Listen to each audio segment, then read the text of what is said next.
होता है। मेलेफिसेंट ईमानदार और दयालु परी है। वह जिसे भी मुसीबत में देखती है उसे तुरंत अपने जादू से ठीक कर देती थी। मेलेफिसेंट जहाँ रहती थी वह जगह किसी स्वर्ग से कम नहीं थी। एक दिन मेलेफिसेंट के पास 3 परियां आती हैं और उससे कहती है कि यहाँ एक इंसान चोरी करने आया है। ये सुनते ही मेलेफिसेंट तुरंत उसके पास जाती है तो वह चोर एक गुफा में छुपा हुआ था। ये देखकर मेलेफिसेंट ने उससे बाहर आने को कहती है। तब वह चोर डरते हुए गुफा से बाहर आता है। तब मेलेफिसेंट ने देखा वह एक बच्चा है। जिसके बाद मेलेफिसेंट ने उसका नाम पूछा तो बच्चे ने अपना नाम स्टीवन बताया। स्टीवन उम्र में छोटा था इसलिए मेलेफिसेंट ने उसे छोड़ने का फैसला किया और उसे लेकर वहाँ से बाहर आई। बाहर आकर स्टीवन ने मेलेफिसेंट से कहा, अगर मैं यहाँ दोबारा आऊंगा तो क्या तुम मुझसे मिलोगी? जिस पर मेलेफिसेंट ने मुस्कुराते हुए कहा। शायद अब स्टीवन जाने के लिए मेलेफिसेंट से हाथ मिलाया तो उसकी अंगूठी से मेलेफिसेंट का हाथ जल गया। यह देखकर स्टीवन ने पूछा, क्या हुआ? तब मेलेफिसेंट ने कहा, लोहा परी को जलाता है। यह सुनते ही स्टीवन तुरंत अपनी अंगूठी निकालकर फेंक देता है। यह देखकर मेलेफिसेंट स्टीवन से इम्प्रेस हो जाती है।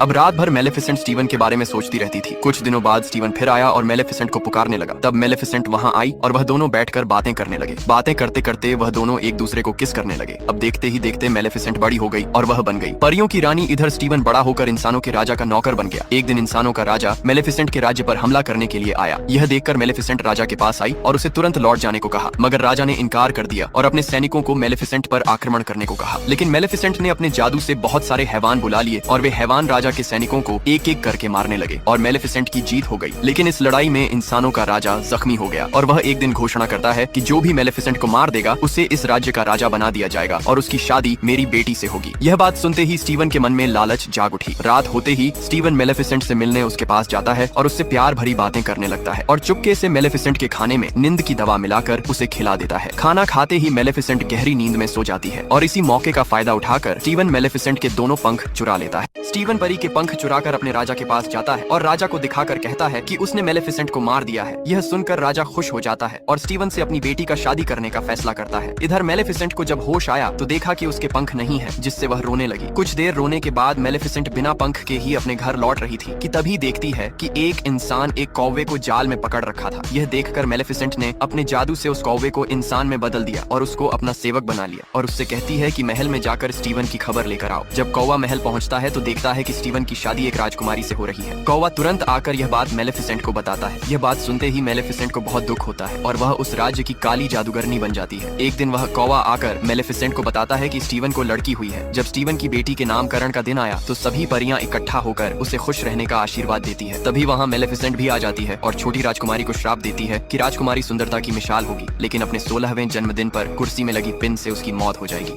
मेलेफिसेंट का श्राप सुनते ही राजा स्टीवन उसके पैरों में गिर जाता है और रोते हुए अपनी बेटी को उस श्राप से मुक्त करने की विनती करने लगता है, जिससे मेलेफिसेंट को उस पर दया आ जाती है और वह स्टीवन से कहती है, अगर उस दिन कोई सच्चा प्यार करने वाला उसे चूमेगा तो तुम्हारी बेटी इस श्राप से मुक्त हो जाएगी। इसके बाद राजा ने अपने राज्य की सारी नुकीली कुर्सियां जलवा दी और अपनी बेटी का देखभाल करने के लिए परियों के हवाले कर दिया। वे परियां राजकुमारी को लेकर वहाँ से बहुत दूर ले आई, लेकिन मेलेफिसेंट उन्हें ढूंढ लिया और राजकुमारी के पास जाकर उसे डराने लगी, मगर राजकुमारी डरने के बजाय उल्टा मुस्कुराने लगी। धीरे धीरे दिन बीतते गए और राजकुमारी बड़ी हो गई। एक दिन राजकुमारी घूमते घूमते मेलेफिसेंट के राज्य के पास पहुंच गई और अंदर जाने की कोशिश करने लगी। ये देखकर मेलेफिसेंट ने अपने जादू से राजकुमारी को बेहोश करके उसे अंदर ले गई। थोड़ी देर बाद जब राजकुमारी को होश आया तो उसने स्वर्ग जैसी जगह देखकर बहुत खुश हो गई और वहीं खेलने लगी। लेकिन कुछ देर बाद वह मेलेफिसेंट से मिली। मेलेफिसेंट को देखते ही राजकुमारी और भी खुश हो गई और बोली कि तुम तो मेरी परी माँ हो, और खुशी से मेलेफिसेंट को गले लगाने गई। तभी मेलेफिसेंट ने उसी से बेहोश कर दिया और उसे उसके घर ले जाकर छोड़ दिया। अब राजकुमारी हर रोज मेलेफिसेंट से मिलने आती और वहाँ मौजूद सभी जानवरों के साथ खेलने लगती थी। मेलेफिसेंट को राजकुमारी से गहरा प्रेम हो गया था। एक दिन राजकुमारी जब सो रही थी तभी मेलेफिसेंट उसके पास आती है और अपना श्राप वापस लेने की कोशिश करती है, लेकिन वह अपना श्राप वापस नहीं ले पाती है, जिससे वह दुखी हो जाती है। अगले दिन राजकुमारी जब खेल रही थी तभी वहाँ एक लड़का आ जाता है और वह राजकुमारी से महल जाने का रास्ता पूछता है। लेकिन जैसे ही उन दोनों की नजरें एक दूसरे से मिलती हैं, तो वह एक दूसरे को देखते ही रह जाते हैं। कुछ देर बाद राजकुमारी उस लड़के को महल जाने का रास्ता बताती है। लड़का जब महल जाने के लिए अपने घोड़े पर बैठने ही वाला था कि तभी पीछे से राजकुमारी उससे पूछती है, क्या हम दोबारा मिल सकते हैं? तब वह लड़का बोलता है, अगर किस्मत में दोबारा मिलना लिखा होगा तो जरूर मिलेंगे। इधर मेलेफिसेंट उनकी बातें सुन रही थी। तभी उसका कौवा मेलेफिसेंट से कहता है, शायद यह लड़का ही राजकुमारी के श्राप को तोड़ सकता है। लेकिन मेलेफिसेंट उसकी बात सुनकर हंसने लगती है और उससे कहती है कि सच्चा प्यार जैसा कुछ होता नहीं है, मैंने तो ऐसे ही कह दिया था।